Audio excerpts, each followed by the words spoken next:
그때 베드로가 나와 이르되 주여, 형제가 내게 죄를 범하면 몇 번이나 용서하여 주리이까? 7번까지 하오리이까?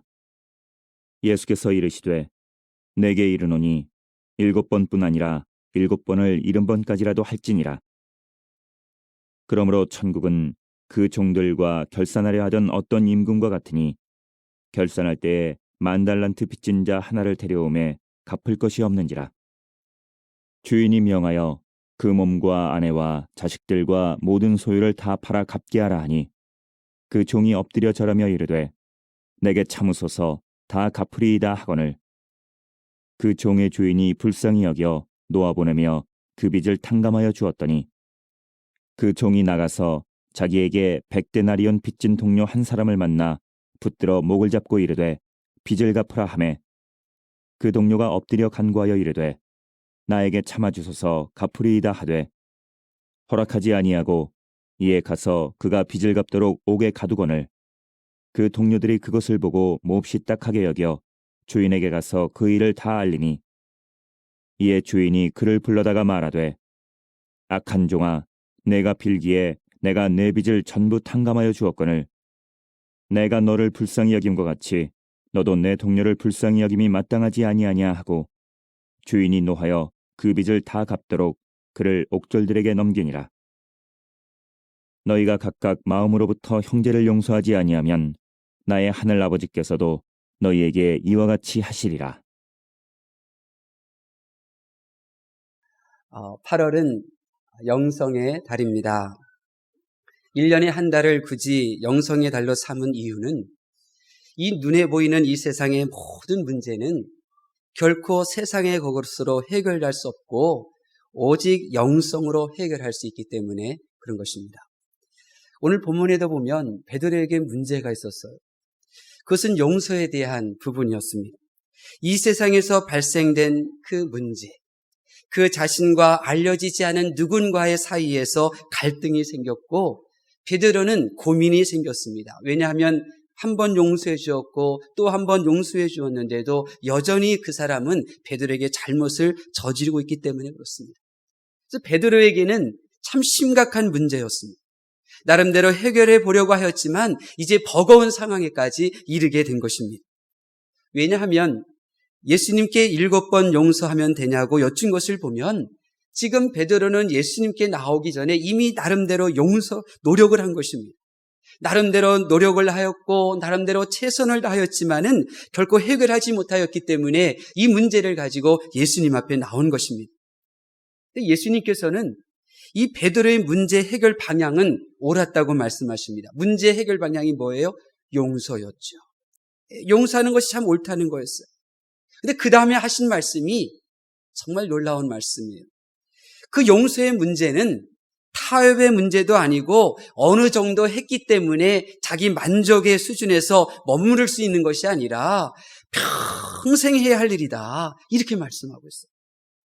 옳은 말씀인데 베드로에게는 정말 무거운 짐으로 다가와요.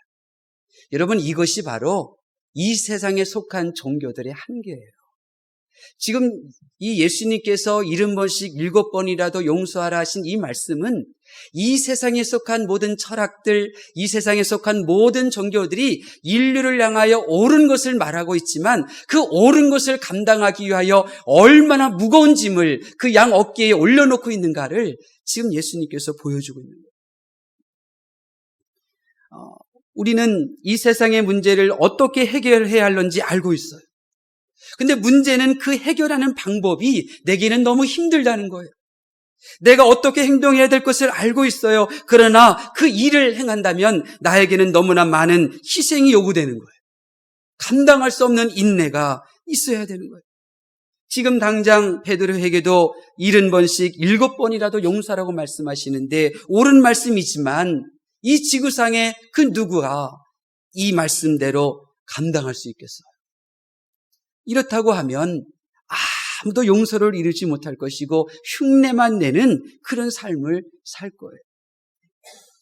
베드로조차도 예수님의 이 말씀에 너무나 막막하여서 아무 말도 하지 못하는 거예요. 사랑하는 성도 여러분, 이 세상의 문제는요, 이 세상의 어떤 것으로도 해결할 수가 없어요. 해결할 수 없어요. 세상의 문제를 세상의 것으로 해결하려고 하니까 좀 노력하다가 좌절하는 것이고, 좀 해보려고 하다가 포기하는 것이고, 그냥 힘이 들고 그냥 짐이 무거워서 아예 외면하며 이 세상을 향하여 즐기는 그런 모습을 보여요. 사마리아 성의 여인, 그분이 바로 그랬잖아요. 그렇게 그 한 남편이 자기를 행복하게 해주고 만족하게 해줄 줄 알았는데 그러지 않으니까 또 다른 남자랑 결혼해보고 또 다른 남자랑 결혼해보고 또 다른 남자랑 결혼해보고, 이 세상이 발생한 그 문제를 이 세상의 것으로 해결하려고 하다가 아무것도 해결하지 못하였잖아요. 이것이 바로 말씀이 우리들에게 보여주는 거예요. 그래서 예수님께서 이런 베드로를 바라보시며 침묵하시다가 그 다음에 이렇게 말씀하시잖아요. 23절 말씀 보세요. 23절에 보면 천국은 그렇게 말씀합니다. 왜 갑자기 뜬금없이 이 세상의 문제를 이름 없이 7번이라도 용서해야 된다고 하는 이 세상의 문제로 해결하려고 하시다가 갑자기 천국에 대해서 이야기하고 계세요. 왜 그래요? 이 세상의 문제를 해결할 힘은 이 세상에서 오는 것이 아니라는 거예요. 이 세상의 어려움은 오직 영성으로 해결할 수 있다는 거예요. 사랑하는 성도 여러분, 여러분에게 크고 작은 많은 문제들이 있을 거예요. 그러나 그 모든 문제들을 오직 이 영성으로 해결하려고 하는 그런 마음을 품으시고 영성으로 해결하실 수 있기를 바랍니다. 자, 그러면 이 세상에 주는 고단을 우리가 이기는 그 힘을 주는 이 영성이 도대체 무엇인가? 우리 23절 말씀 봉독하겠습니다. 시작. 그러므로 천국은 아멘. 천국은 예수님께서 말씀하시는 것은 이 세상의 모든 문제는 영성으로 해결할 수 있는 거야 말씀하고 계신 거예요. 그런데 우리 이 본문 성경에는 이 나와 있지 않은 두 단어가 있어요. 신약 성경은 헬라어로 기록되어져 있지만 헬라어 성경에도 없는 단어가 신약 히브리어 성경에 나와 있어요. 그 신약 히브리어 성경에 나와 있는 그 단어는 이 결산 앞에 육체와 피라고 하는 단어예요. 육체는 바사르라고 하는 히브리어 단어인데 살, 육체 이런 뜻이 있어요. 바사르, 살, 육체.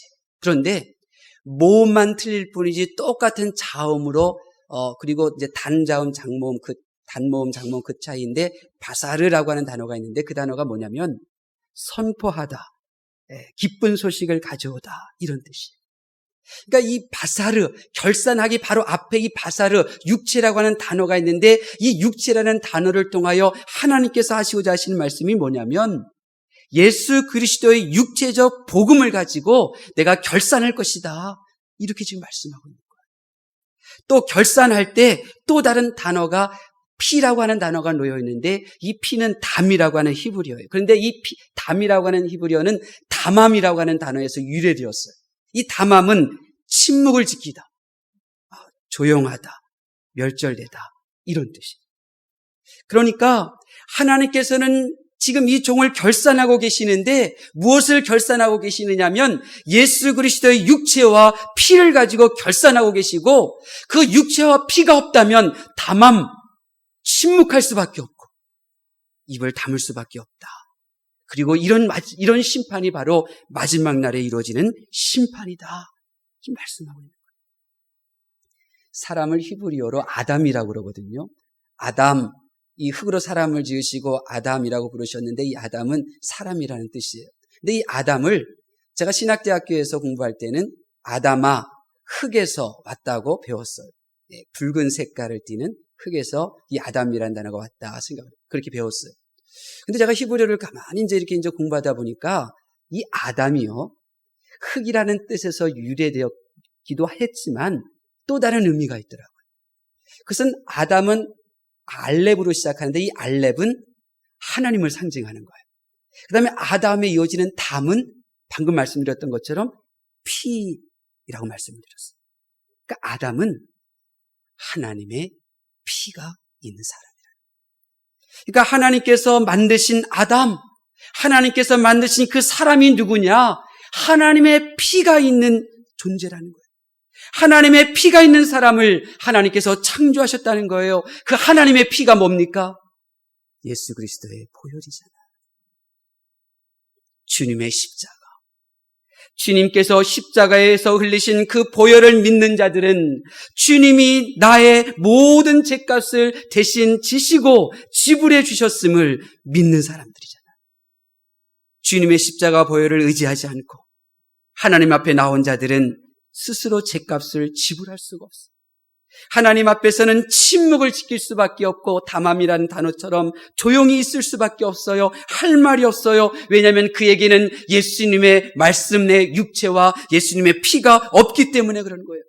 그리고 이런 자들은 결국 영원한 지옥의 불못으로 떨어져 멸망당하게 되는 것입니다.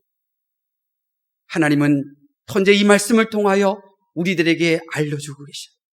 우리들도 이렇게 마지막 심판대 앞에 섰을 때에 주님의 육체와 피가 내게 있느냐 물으신다는 거예요. 하나님의 심판대 앞에 섰을 때에 이 육체의 몸을 가지고 예수 그리스도의 말씀을 지키기 위하여 얼마나 몸부림쳤는가. 내가 힘들고 어려워도 예수님의 말씀을 지키며 지켰던 그 말씀이 지금 내게 있느냐.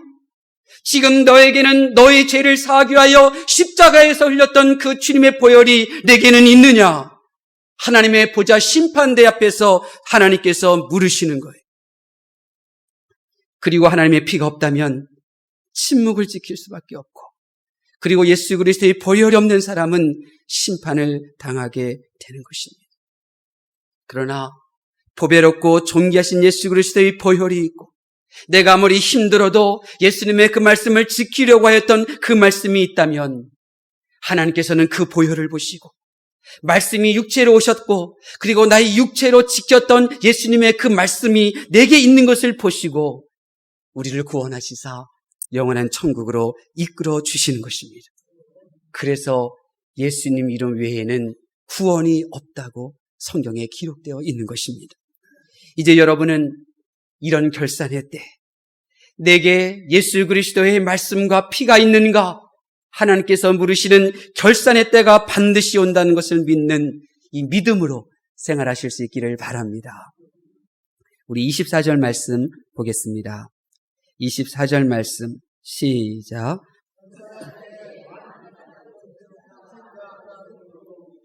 임금 앞에 결산을 하려고 종이 나왔습니다. 그런데 10,000달란트 빚을 지고 있습니다. 10,000달란트. 정말 이루 말할 수 없는 많은 빚을 지고 있는 것입니다. 구태여 표현하자면 한 사람이 서울시 1년 예산의 그 빚을 지금 지고 있는 것입니다. 여기 보면 결산할 때 그랬잖아요. 이 때라고 하는 단어는 히브리어 원어로 보니까 할랄이라고 합니다. 할랄은 수치를 당하다, 더럽힘을 받다, 상하다, 구멍이 나다 이런 뜻이에요. 마지막 하나님 앞으로 나갔을 때에 이 10,000달란트 빚진 자를 결산하는데 십자가에 고난당하시고 더럽힘을 받아 주님의 육체가 상하여지고 대못에 손과 발에 구멍이 나고 창으로 인하여 옆구리에 구멍이 나는 이 결산을 하나님께서 하시겠다는 것을 말씀하고 있는 거예요. 만약 내게 예수님의 그 보혈이 없으면 그러면 그 사람은 예수님이 지셨던 그 십자가를 이제 져야만 하고 결코 영원한 지옥의 불못에 들어가는 그 심판을 피할 수가 없게 되는 것입니다. 그러나 이미 저와 여러분은 예수님이 십자가를 지심으로 10,000달란트가 해결되었습니다. 믿으실 수 있기를 바랍니다. 여러분은 하나님 앞에서 은 10,000달란트와 같은 죄가 해결된 줄로 믿습니다. 신약성경 히브리서에 보면 그냥 10,000달란트가 아니라 은 10,000달란트 그렇게 기록되어 있어요. 케사프라고 하는 단어가 이 10,000달란트 앞에 있어요. 여러분, 은이 비쌉니까? 금이 비쌉니까? 당연히 금이 비싸요. 근데 이 히브리어 성경에는 금 10,000달란트 이렇게 해서 우리 이 달란트 빚이 얼마나 더 많은가를 이야기하면 좋을 텐데 그런데 금이 아니라 은이라고 하는 카사프라고 하는 단어를 쓰고 있어요. 이 케사프는 치욕당하다, 창피당하다 이런 뜻이에요. 그리고 이 케사프라고 하는 이 은은 유대인들이 자기의 죄를 사해 주신 하나님 앞에 감사하여 드려지는 속전세가 있었는데 그 속전세로 드려지던 그 화폐 단위였어요.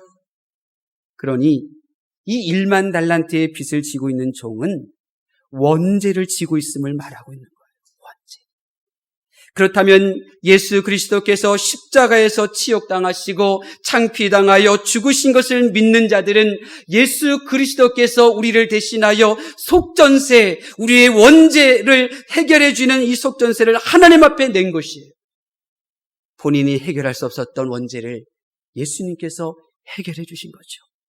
하지만 자신이 해결하려고 자신의 의의를 가지고 나온 자들은 하나님 앞에서는 절대 원죄가 해결이 되지 않습니다.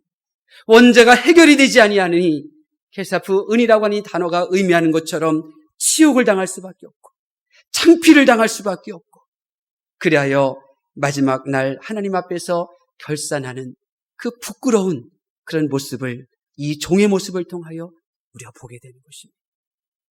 사랑하는 성도 여러분, 이 종의 모습이 바로 저는 저의 모습이라는 것을 알고 있어요. 내가 내 힘으로 원죄를 해결하려고 한다면 1만 달란트의 빚을 지고 있는 거예요. 하지만 예수 그리스도의 공로를 의지하고 십자가의 보혈을 믿으면 주님께서 나의 1만 달란트의 원죄의 빚을 다 가져가 주시는 것입니다. 그래서 욥도 욥기서 17장에 하나님 앞에 간구하기를 나의 법적인 책임을 함께 질 수 있는 그 사람을 제게 달라고 그 사람이 어디에 있느냐고 하나님 앞에 간구하고 있는 것입니다. 여러분이 1만 달란트라는 원죄를 해결하지 못하면 수치를 당하게 됩니다. 예수님이 겪으신 그 수치를 하나도 감하지 말고 여러분이 겪을 수밖에 없습니다. 그러나 오직 하나님의 말씀을 믿고 예수님이 나의 구주이심을 믿으면 예수님께서 나의 모든 수치를 가져가셔서 나는 하나님의 심판대 앞에서 천군 천사 앞에서 구원받은 하나님의 백성들 앞에서 결코 수치를 당하지 않게 될 것입니다. 우리 25절 말씀 보겠습니다. 25절 말씀 시작. 갚을 것이 없는지라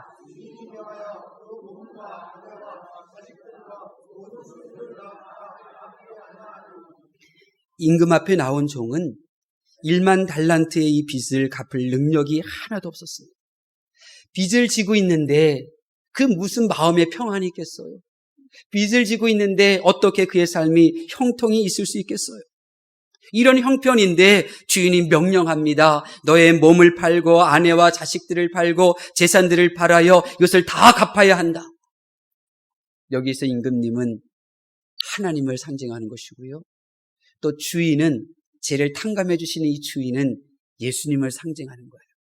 그렇다고 하면 이 1만 달란트 빚진 종은 누구를 의미하는 거예요?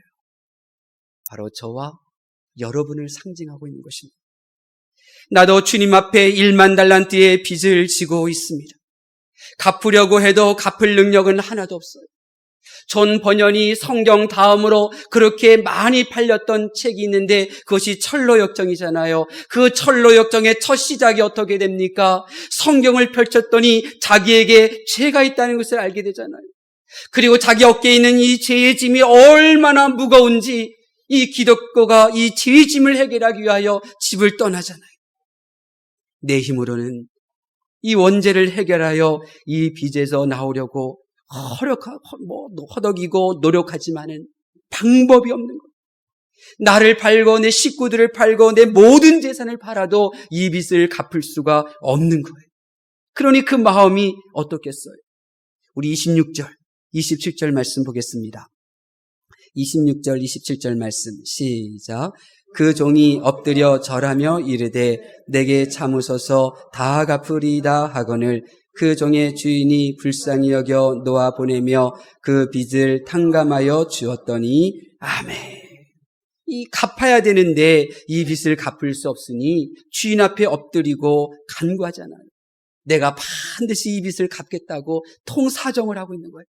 그런데 주인은 알죠. 결코 그 빚을 갚을 수가 없다는 것을. 그래서 불쌍히 여겨서 빚을 탕감하여 주었어요.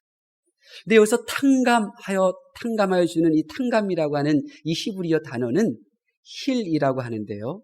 이 힐이라고 하는 뜻이 무슨 뜻이 있느냐면 근심하다, 중상을 입히다, 아파하다, 그리고 춤추다, 이런 뜻이 있어요.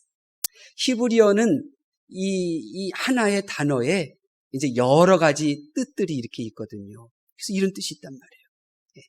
이 종은 1만 달란트를 갚을 능력이 전혀 없기 때문에 지금 이 마음에 근심이 있고 이미 자신의 몸과 마음도 중상을 입을 정도로 쇠약해져 있어요. 그럼에도 불구하고 어떻게든지 이 빚을 갚아야 하는데 갚을 능력이 없기 때문에 마음 고생을 하고 있고 낙심하고 있고 그리고 아파하고 있는 이러한 상황이에요.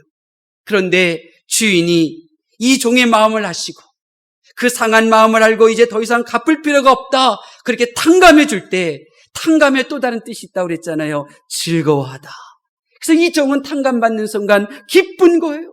춤을 추듯이 날아갈 것과 같은 그 기쁨을 얻은 거예요. 그래서 주인은 즉시로 1만 달란트의 이 빚을 탕감함으로 이 종에게 이 정말 이 세상이 주지 못하는 그 기쁨을 이 종에게 허락해 준 것입니다. 이 종이 얼마나 기뻤겠어요.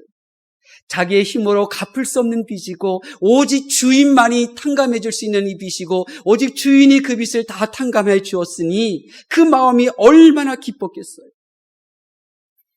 제 방에요, 창문이 있는데 이 창문이 통문으로 되어져 있어요. 그래서 문을 열 수가 없어요. 그래서 이 10분만 앉아 있으면 아주 갑갑하고 여름엔 숨이 막히고 그래요. 근데 10년 만에 창문을 하나 이렇게 냈어요.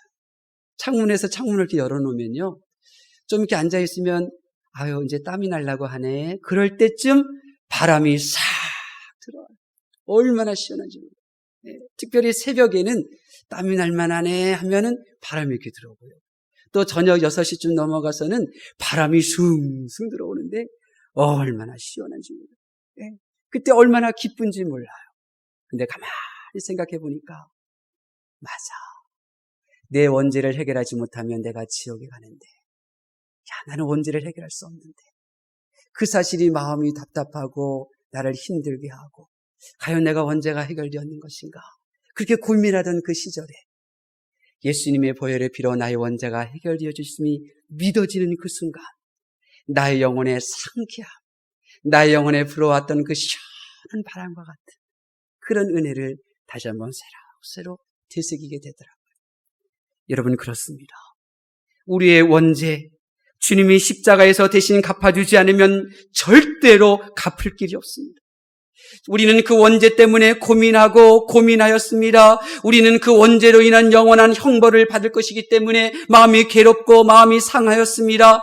그런데 이 마음을 주님께서 하시고 하늘 부자 버리시고 이 땅에 오셔서 저와 여러분의 이 원죄를 한순간에 다 갚아주신 것입니다. 그러니 어찌 그 마음에 기쁨이 없을 수 있겠습니까?